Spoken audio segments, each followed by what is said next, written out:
ലോക്സഭയിൽ പച്ചക്കള്ളം പറഞ്ഞ പ്രതിപക്ഷ നേതാവ് രാഹുൽ എംപിക്കെതിരെ പ്രതിഷേധം ഇരമ്പുന്നു.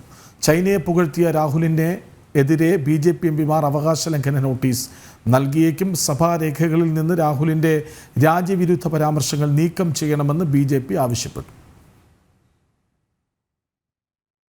The fact of the matter is that China has an industrial system that is far stronger, far bigger than our industrial system, and that is why they have the guts to come inside this country.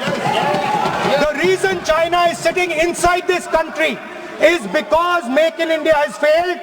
The reason China is sitting inside this country is because India is refusing to produce, and I am worried that India is going to give up this revolution to the Chinese once again. രാഹുലിന്റെ China അനുകൂല പ്രസ്താവനയിൽ പ്രതിഷേധം തുടരുകയാണ്.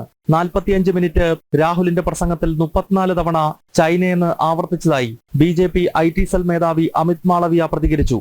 ചൈനയുടെ വക്താവിനേക്കാൾ വലിയ China സ്നേഹമാണ് രാഹുലിനെന്നും അമിത് മാളവിയ എക്സിൽ കുറിച്ചു. അടുത്ത ജന്മം ചൈനക്കാരനായി ജനിക്കാനാണ് രാഹുൽ ആഗ്രഹിക്കുന്നതെന്ന് BJP ദേശീയ വക്താവ് സാംബിത് പാത്ര എംപിയുടെ പരിഹാസം.